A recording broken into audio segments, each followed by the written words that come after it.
motion. Then we have subsidiary motions and privileged motions. They are called, there's an order of precedence there.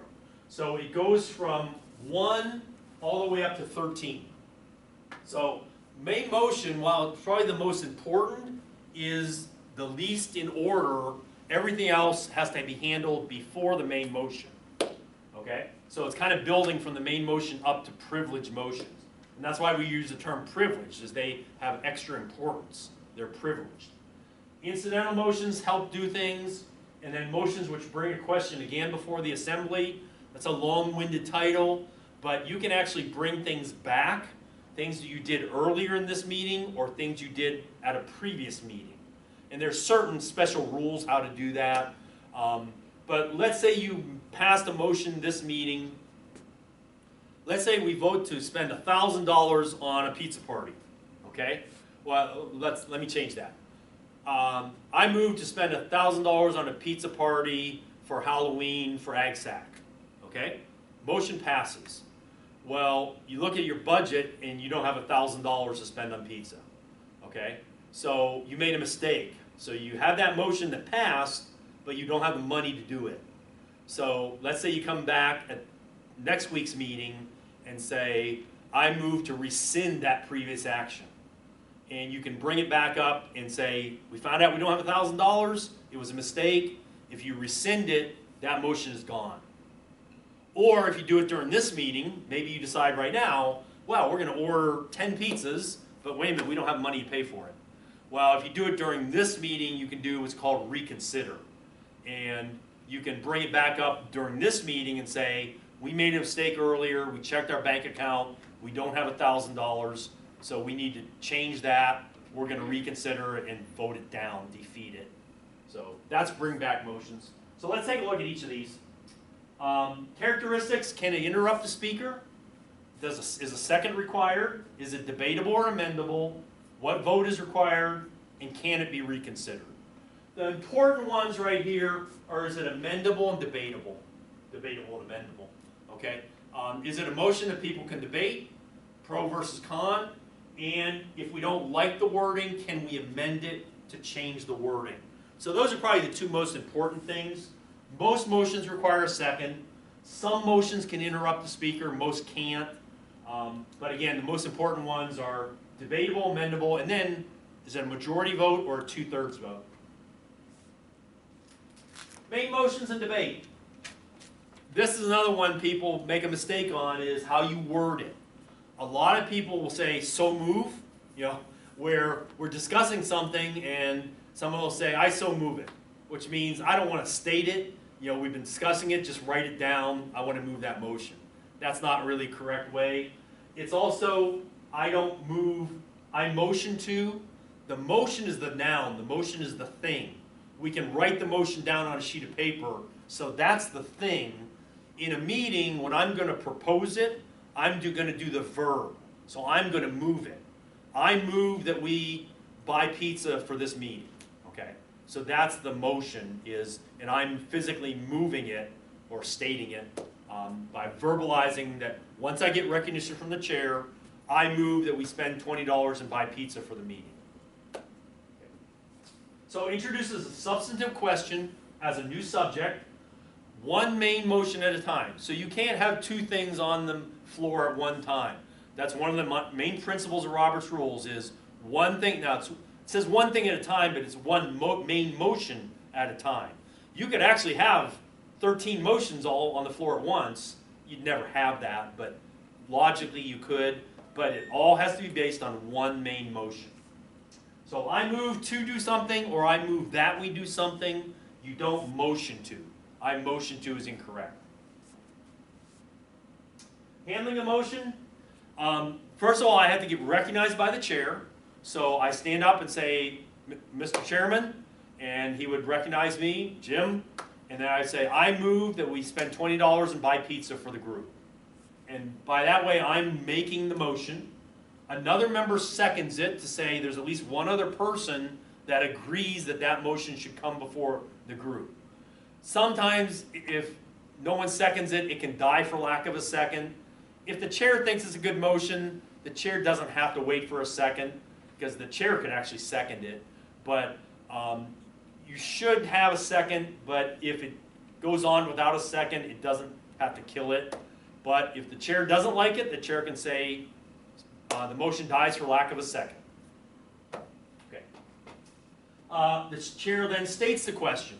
So the chair would say, it has been moved and seconded that we spend $20 to buy pizza for the meeting. That way, okay, you may move it, Kayla, and someone may second it. So two people agree that that should come before the meeting. Now as chair, I'm going to restate it. When I restate it, now that becomes property of the group. Before I restate it, it's your property. Okay? You can say, I move that we spend $20 on pizza, and then right away say, oh wait a minute, we don't have the money. I withdraw that motion. You have the right to do that. Once I restate it, it's not your property anymore, it's the property of the group. So now you can't withdraw it, you can ask permission to withdraw it, but now it becomes the property of the group. And the group has to decide, the assembly has to decide how to handle that motion. So now the chair is going to restate the motion, members debate the motion, if it's debatable. Okay, yes, we have $20, or no, it's 8 o'clock, we already ate dinner, we don't need pizza. Okay, so you're going to debate it. Once debate's done, the chair puts the question to a vote. All those in favor say aye. All those opposed, no. I've had Dean say all those opposed, no, same sign, which is incorrect. The chair announces the result of the vote. The motion passes. We will spend $20 to buy pizza after the meeting. So then that goes in the minutes. So we know forever that the membership voted, we agreed to pay $20, and we had pizza after the meeting. And that's forever in the minutes as a decision of the group. That's how you handle a motion, a main motion. Debate. The maker of the motion has the first right to debate. So you may move it, and then as chair, I should call on you to be the first person to discuss your motion. Because you made it, you want other people to support that motion, so you get the right to sway them to support your motion. Okay. Each member can debate a motion twice for 10 minutes each time. Now, your organization may have other rules. When I'm the parliamentarian for the Ohio Education Association, their rules is the member who moved the motion, the first time they debate is 3 minutes. The second time they debate is 1 minute. That's their rules, because they have 1,500 delegates. So you couldn't let 1,500 delegates debate 10 minutes each. You'd be there for months. So the larger the organization, usually they're going to have rules of debate for a shorter time period. But Roberts says, if you have no other rules, standing rules for your organization, Roberts says every motion person can debate 10 minutes for two times at 10 minutes each time. So you can debate your motion for 20 minutes. Okay. Here's another one. The entire Parliament fell dead silent. For the first time since anyone could remember, one of the members voted aye. So as a horse person. Okay, let me pass this out. This is characteristics of motions. This is not all the motions. These are most of the ones you will use in any organization. So as you can see there, the name of the motion. So it starts off on privilege, subsidiary, then main. So main's right in the middle. But that top half is the order. So you would start with the main motion, and then you work your way up. And we're going to get the subsidiary motions and privilege motions. But for each motion, is a second required? Is it debatable? Is it amendable? What vote is required? And can it be reconsidered? So let's keep going through this. So we already said this is, what is the correct method of taking a voice vote? All those in favor say aye. All those opposed say no is the correct one. Not the same sign. That's incorrect. So subsidiary motions. I'm going to go from bottom up. And the way I remember this is LP cap. Or some people say LP wrap. And I'll tell you why, whether it's wrap or cap. But that's the way I remember the subsidiary motions, is LP cap. So P is postpone indefinitely, amend, commit or refer to a committee, postpone definitely or to a certain time, limit or extend limits of debate, previous question, and lay on the table. So these are subsidiary to the main motion because they help dispose of the main motion. Okay? Let me go ahead. I want to see. Yeah, let me talk about these because I don't have a slide on each one of these. Postpone indefinitely means, okay, I'm going to move to that we have pizza for this meeting. Someone hates pizza, doesn't want to spend $20 on pizza, thinks it's a stupid idea.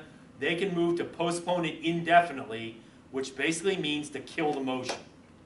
All right? So instead of voting on the actual main motion, someone could move to postpone it indefinitely, and that way you can also debate the main motion. Someone could say, it's 8 o'clock, we don't need pizza now, we don't have $20, okay, there's only 6 people here, we don't need to spend $20 on pizza, I move to postpone it indefinitely to kill it.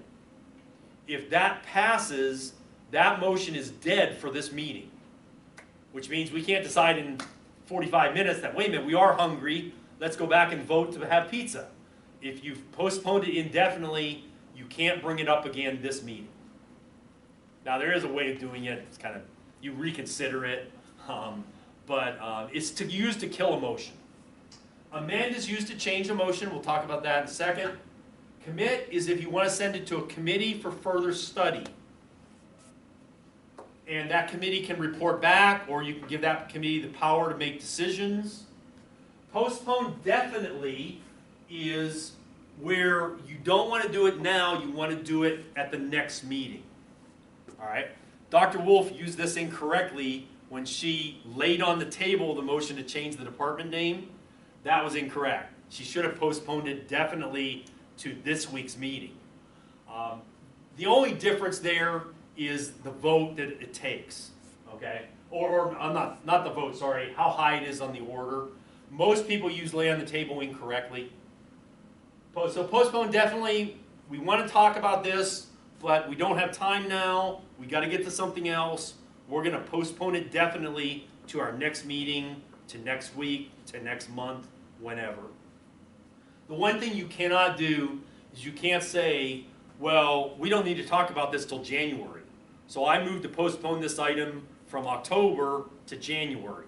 You can't do that. You can only postpone it to the next meeting.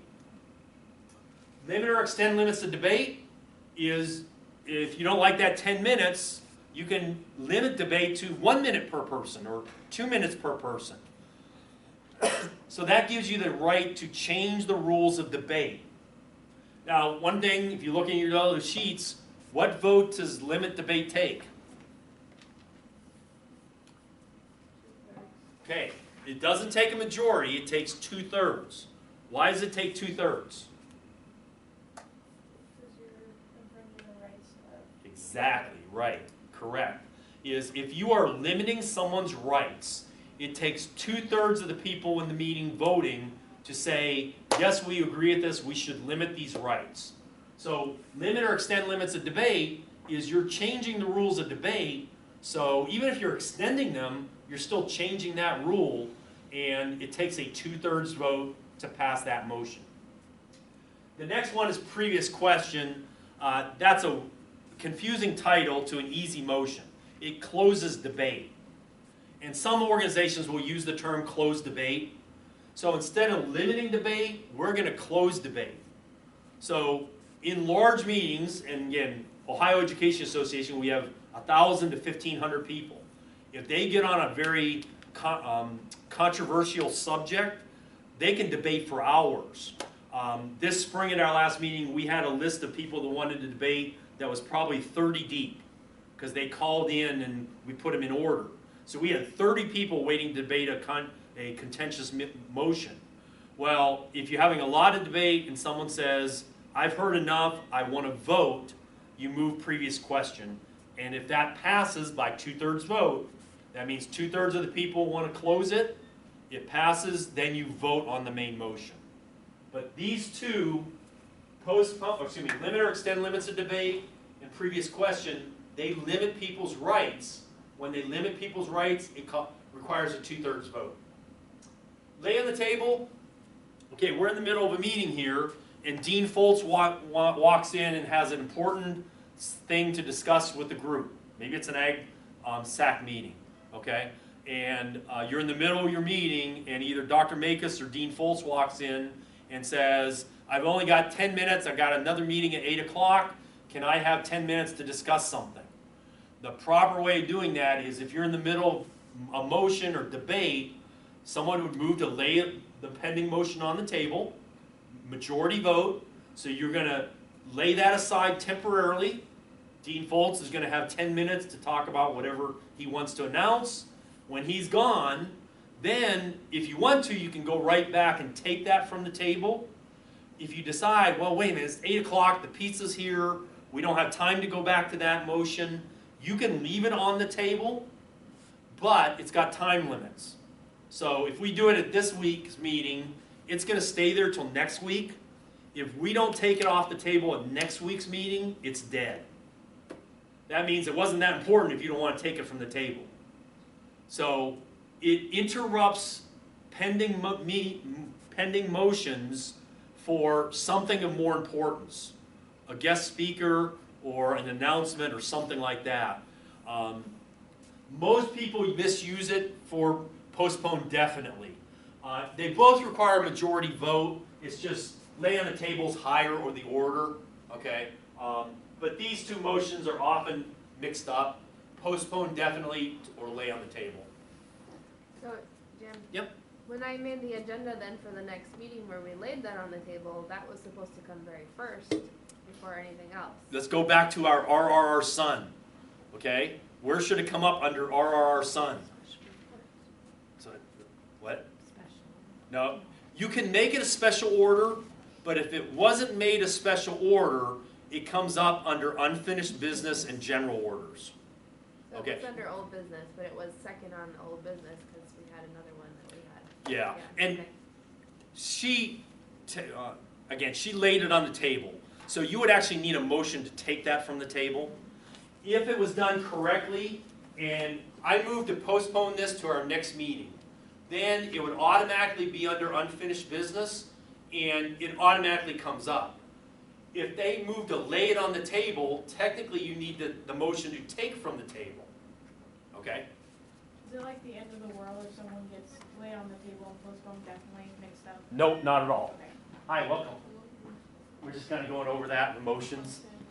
No, it's not the end of the world at all. I mean, they're two very similar, but if you know you want to put something off to the next meeting, the best way is to postpone it definitely and say, I move to postpone this to the APAC meeting on next Wednesday, October 27th. So, okay, 28th. That way, it would automatically come up at that meeting. If I lay it on the table, now we could take it as soon as the dean's done. We could take it from the table. We could leave it on the table till next week. If we forget about it at next week's meeting, it should really die. You know, so it's a little easier to do postpone definitely. But most people just say, well, we're going to lay this on the table. They don't know the difference between the two motions. So if, in that case, the motion to take it off the table, does it happen at the meeting where it was put on the table, or you No. make that at the If beginning we, of the next if we meeting? lay that business aside, and when Dean Foltz is done, if we don't take, we say, it's 8 o'clock, we want to adjourn, or the pizza's here, we're going to leave that on the table, okay? It's going to stay there till the next meeting. But then someone should remember to take it from the table at the next meeting. Okay. Now, it can be put on the agenda under unfinished business, but you really should have a motion to take it from the table. Whereas, if it's postponed definitely, then I'm going to say, Automatically on the table. I'm going to postpone this definitely to next week, and then it's going to automatically come up. Now, I can do the same thing here. Maybe I know pizza's going to be here at 8 o'clock, and we're in the middle of a debate. I can say, I move to postpone this matter till after our dinner. Okay, then we're going to break for dinner. As soon as dinner is done and we reconvene, that matter is automatically on the floor. That's the difference between lay on the table and postpone definitely. Okay, so subsidiary motions, LP cap, they help you dispose of the main motion. Okay. So, amendment. Probably the most widely used motion after the main motion. Because most of the time a main motion isn't perfect. You want to change it somewhat. Add a word here, strike a word there. It's a very detailed motion that can do a lot. And it's probably the hardest single motion to understand. Because you can do so much. You can insert or add. Insert is words in the middle of the motion. Add is words at the end. Okay? I moved to buy pizza not to exceed $20. Okay? Well, maybe we have a debate about, are we ordering Pizza Hut? Are we ordering Pizza Perfection? Are we ordering Domino's? So maybe I'm going to say I move to add the words buy pizza from Domino's after the words buy pizza. So I move to buy pizza from Domino's not to exceed $20.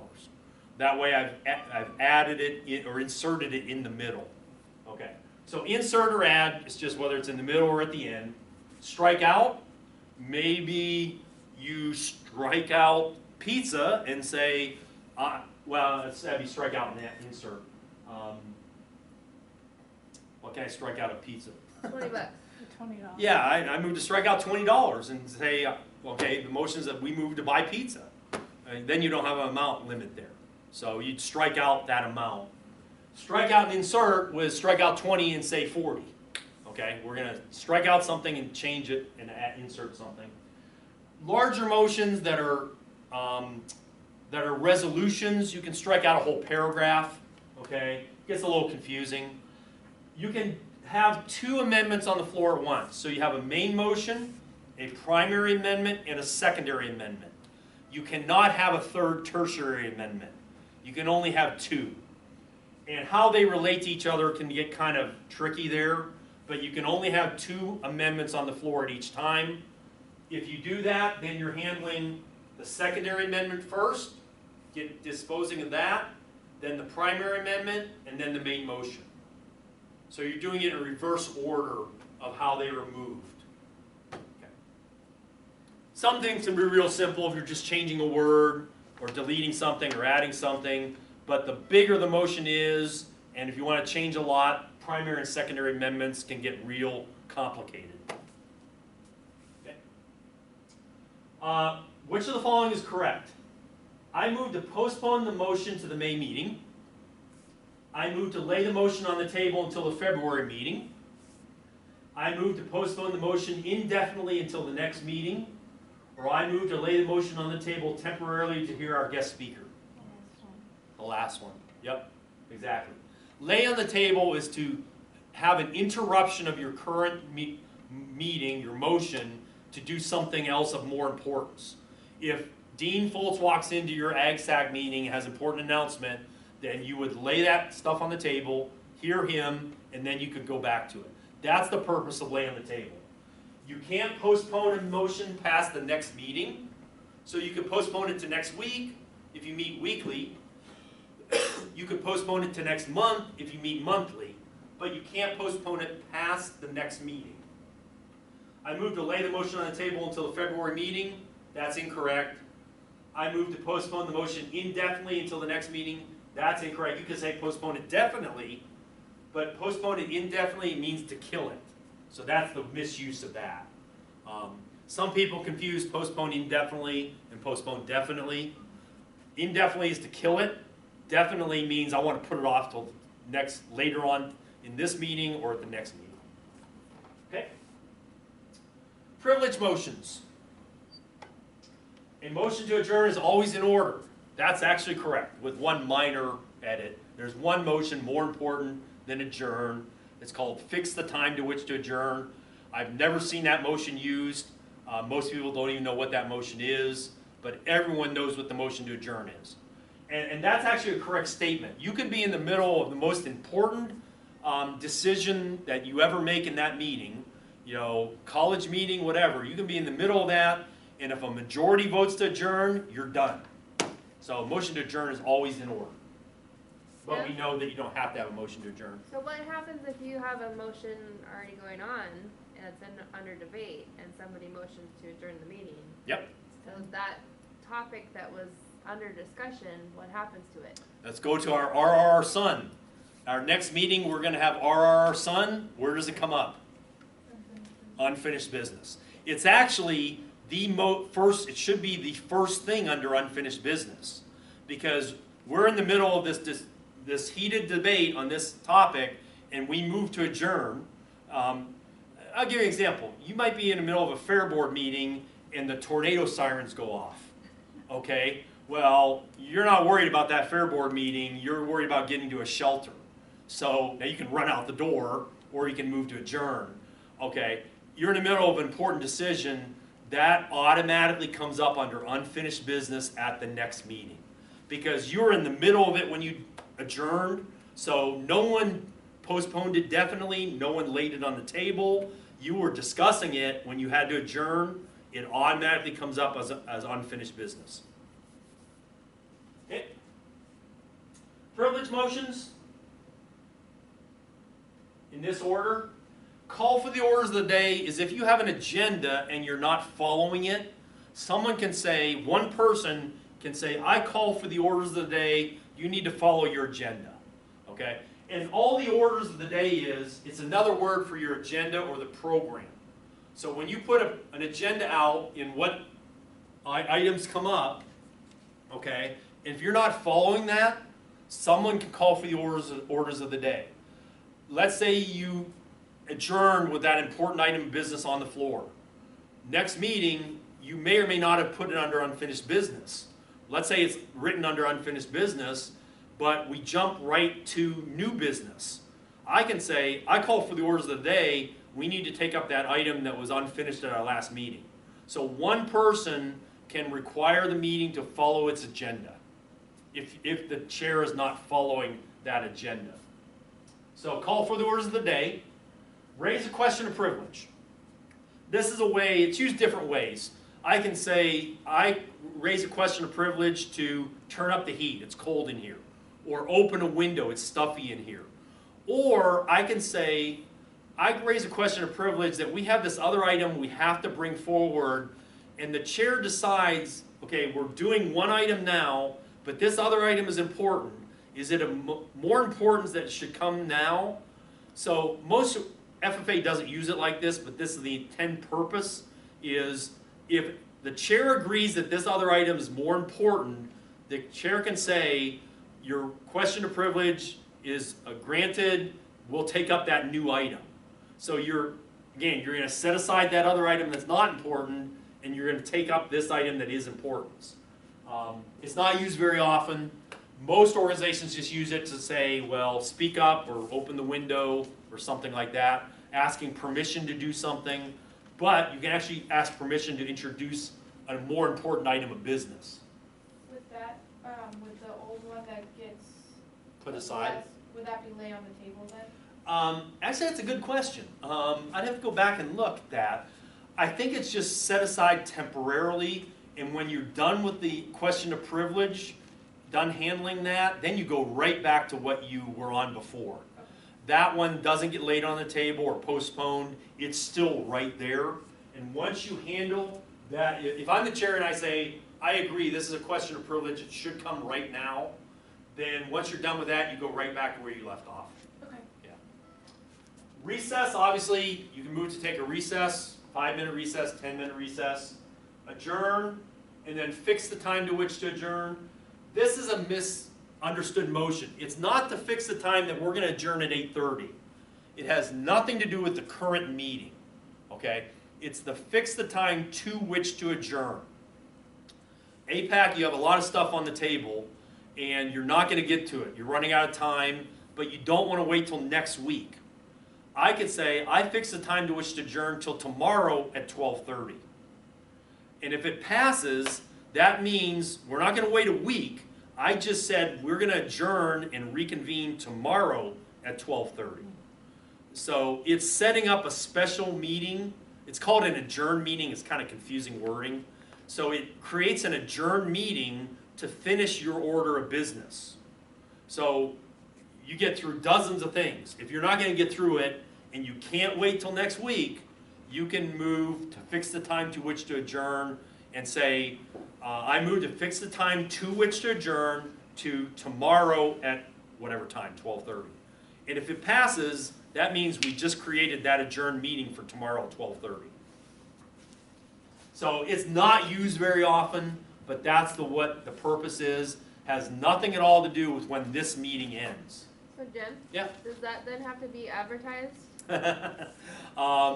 Yeah, I mean, the people in the meeting should know. Hopefully, right? Yeah. But, like, if it was a general population meeting, Yep.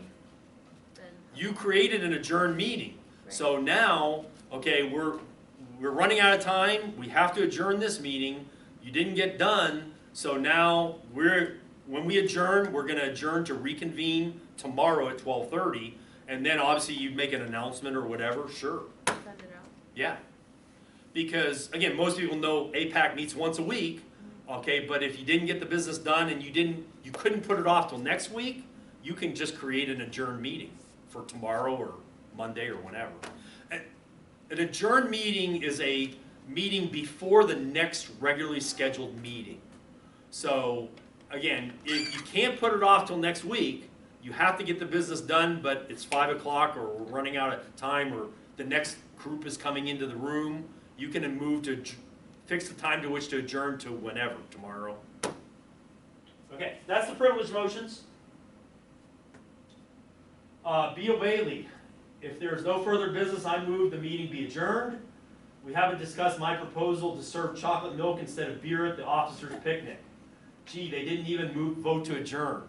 You don't have to vote to adjourn. If the agenda's done, you can get out of there and leave. Okay. A group must pass a motion to adjourn with the name of the maker and the seconder recorded to close the meeting. True or false? False. You don't need to pass the motion, and even if you have a motion, you don't need the name of the seconder. Robert says you don't need the person who seconded, you just need the person that moved that motion. Okay, how much farther we gotta go? Incidental, do you want to keep going? Do you want to break? That's you. Let me try, I think I can get through these. Incidental, a bunch of motions that help the meeting run. Request for information. That's a simple way of asking a question. If someone moved a motion and they have a question for the person that moved the motion, technically you're supposed to do everything through the chair. So you don't just stand up and start debating another person. You would stand up and rise to a request for information. I would say, state your question. You could state it, and I would say, Gail, it's your motion. Would you like to answer that question? So that's way one person can ask a question. The person that has the answer can answer the question. It should all be done through the chair. We don't like members debating each other. It's not a debate contest. They do point of order also if they're questioning how, like parliamentary procedure, if it's being done correctly by, That's the next one. okay. Okay? Parliamentary inquiry is if you don't have Robert's handy and you have a question of parliamentary procedure, what vote is required to close debate? Okay? The motion previous question requires a 2/3 vote because it limits the rights. You're asking a parliamentary inquiry, which means you're asking the chair to give you information about a rule of Robert's rules. So it's different from request for information. This is about asking a question about the motion. You know, if someone's proposing to do something, maybe I propose to buy pizza, and you want to ask me, well, where do you want to buy it from? There's 3 places. You know, what's the best place to order it from? You're asking a question about the motion. Parliamentary inquiry is asking a question about a rule. Division of the assembly. Okay? It used to be called a division of the House. We're taking a vote. We're taking a voice vote. We have 200 people here. Okay, all those in favor say aye. All those opposed say no. I'm chair, and it's very close. Okay? Well, how do I decide? If it's going to be close, anyone, without even being recognized, can say, I call for a division of the assembly. What that means is, okay, instead of a voice vote, we're going to take a rising vote. So we're going to re-vote. All those in favor, rise. Thank you, be seated. All those opposed, rise. Now I'm getting a visual cue as to did more people stand up or did more people for aye or no. Why do we do that? Is because in a voice vote, sometimes it can be pretty close. I've seen chairs that say, wow, I can't decide. We're going to vote again. Let's do this again. All those in favor say aye. All those opposed say no. What happens the second time you take that vote? People are louder. They louder. Right. They say, well, I want to vote to approve this motion. I'm going to vote aye. So the chair doesn't know. I'm going to now yell, aye! I've seen it happen all the time. So you never retake a vote the same way twice. If the voice vote is too close, the chair takes a rising vote. Now that rising vote does not have to be counted. It can be, but it doesn't have to be. If it's rising and the chair says, oh, it's clearly the ayes have it, motion passed. Or the chair can say, it's still close, now I want to count it. If a member thinks it's close, the member has to move to count that vote. But a rising vote doesn't have to be counted. Another piece of history here, I'm a historian. It used to be called division of the House. Why was it called division of the House? House of Representatives or House of Lords. What did they do when they divided the House? Say again? They stood And did what? Moved. Yeah. It used to be literally divide the House where, okay, we're going to rise, we're going to go out. If you're for the motion, you go to that room. If you're against the motion, you go to that room. They literally physically divided the House, and then they could count or see. And it came from the House of Lords, Parliament, and that's how they did the division of the House. Now Roberts changed it to a division of the Assembly, but we actually don't physically divide them. We just take a rising vote. Division of the question. I moved to buy pizza and calzones for dinner. Okay? Well, maybe someone only wants pizza, or maybe someone only wants calzones. Okay? So instead of debating that motion to buy pizza and calzones, we're going to divide the question. If divide the question passes, now we actually have two motions. First motion, all those in favor, debate, I move to buy pizza, handle that. The second one, I move to buy calzones. Two things that can stand separately apart. I move to buy a computer and a printer. Okay? Anything that can be separated, if you pass the motion to divide a question, you divide it, you actually have two main motions to handle. Object to the consideration of a question. I'm in a meeting and I stand up and say, I move that we adjourn to the ale house to have beer. Okay? Should that come before AgSac? Probably not. Okay? It has nothing to do with the meeting. No, we're not going to talk about buying alcoholic beverages in a meeting. Someone can rise and object to the consideration of the question. That means that motion is absurd. We shouldn't even discuss it here. Let's get rid of it. So it's not just failing the motion. It's not postponing it indefinitely to kill it. It's saying this motion is absurd. We shouldn't even discuss it. I object to the consideration of this question. Which means we're not even going to consider it. Suspend the rules. If you have a set of rules and there's something you want to try to do that would go against the rules, you can set that rule aside temporarily during this meeting. Let's say a standing rule is that you adjourn at 8:15. Okay? Well, if you're not done with your business, you might want to set aside that standing rule to adjourn at 8:15. That means the meeting can keep going. You cannot suspend a bylaw rule. So whatever written in your bylaws, you can't suspend. Okay. But other rules you can suspend. Appeal. If the chair is doing something wrong, then you can appeal the decision of the chair. Maybe we had a vote, and it was clearly the ayes had it, but I say the motion fails. The noes have it, the motion fails. Division of the House, or excuse me, division of the Assembly, we take a rising vote, I still say motion fails. Well, I'm doing something wrong, and if the Assembly disagrees with me, the Assembly can move to appeal my decision. And if a majority of the Assembly wants to appeal it, then you're taking that decision out of my hands, and you, the Assembly, are making that decision. You're saying, Connors is nuts, he can't see or hear, and the motion passed and I said it failed. Well, if you appeal the decision of the chair and that passes, you basically have changed the ruling. You've appealed my decision. Point of order, if someone's doing something wrong, talking when they didn't get recognized, or they're violating a rule of the order or something, it's when someone's calling to the attention of the chair a breach of the rules. That's a point of order. Okay.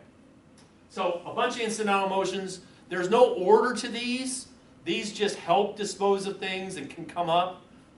So unlike the ranking motions, the main motion, subsidiary, and privilege, there's no order to these. A division of the assembly requires a rising vote that is counted by the chair. True or false? False. False, right? It does require a rising vote, but it doesn't have to be counted. Sir, I'm noticing that on the motion to re-elect the board of directors, the stakeholders are just raising one finger instead of the entire hand. Should I say that, count that? Should I consider that a yes or a no? So, yeah, you take a rising vote, or excuse me, you take a voice vote first, aye versus no. If you can't decide there, you take a rising vote.